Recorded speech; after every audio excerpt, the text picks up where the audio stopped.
Hello guys, how's it going? I'm Gabe Burnson from Sport Talk, and welcome back to the show.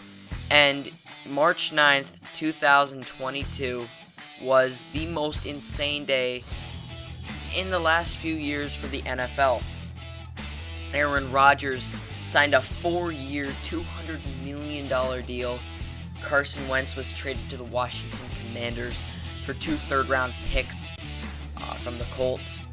And at least in my mind, one of the biggest trades in NFL history, Russell Wilson to the Denver Broncos.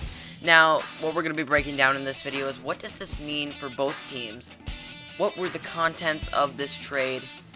And what this next season looks like for these teams. So right away, let's look at what does this trade mean for the teams involved. Well, for Denver, it definitely means that it's time to win. Russell Wilson's 33, so he's got a bit left in him. Maybe 6 years would be I'd say the maximum for him, at least for his playing style. But for Denver, it means they got to win, and they have the team to do it. They have the cap space also to go out and maybe get Von Miller or some of those really high-profile free agencies. Get out there and just, they gotta at least get a winning season with the Nathaniel Hackett deal and all this stuff. They gotta get to it. They gotta win now. And so I think Denver has a good chance this season. And then also for Seattle, it means that it's time to rebuild. They got the 2 first-round picks, of course, in that trade, so they can use those. They can put those to good use right away. Get their quarterback of the future either this year or next year, depending on when those picks are. I don't think it's been released yet which years those are for. So, like I said, they're rebuilding. They have to put a lot of work into their offensive line and defense just in general. For wide receivers, I'd say they're pretty good for now. But, Seattle has been okay. Mainly just okay the last few years. So, they're going to start tanking is my prediction. And so, we'll see how that goes for now. But let's take a look at the contents of this trade. So Denver receives Russell Wilson and a 4th-round pick for Denver, giving them Noah Fant, a fringe top 10 tight end in my opinion. Drew Lock, which, probably worth like a 4th-round pick there. Probably actually more like a 6th, just from the last couple of years. 2 first-rounders, 2 second-rounders, and a 5th-rounder. I don't know the years for those draft picks. Like I said, I don't think they've been released yet. But I think both sides win here. Seattle gets to work on their team. They get to get into that rebuilding phase. And Denver, they get what they've been looking for since Peyton Manning retired. A starting quarterback that's half decent. They've been, I think it's 11 starters since Peyton Manning retired, and that was in 2015. Denver had a couple hopes for Drew Lock.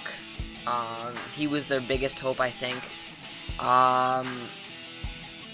We thought Teddy B would be a little better than he was, but, everybody knew he was a Band-Aid. But,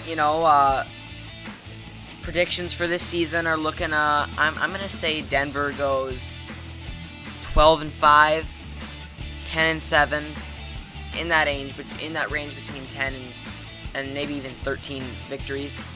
With Russell Wilson, they'll have a shot against the Chiefs. Usually it's pretty close between them. But, of course, the Chiefs have beaten them 14 times in a row. I think that is going to change now. I think Denver's going to beat them at least once a year until Russell Wilson retires.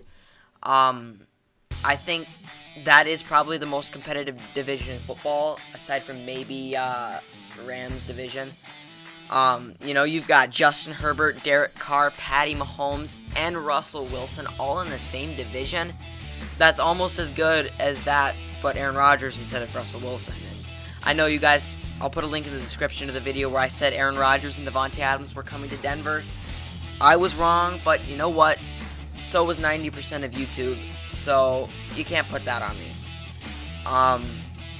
But you know, Russell Wilson, almost as good. I'm very happy with that. I think Denver's very happy with that. And I think every Denver fan is jumping for joy and cheering just like I am. Denver's been stuck in either being really bad or mediocre since they won the Super Bowl. They haven't been to the playoffs since.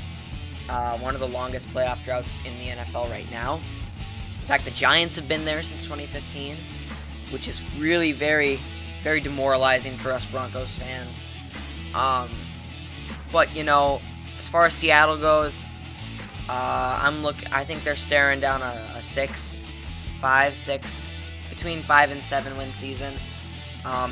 They don't have a quarterback unless they're going to get one in this draft.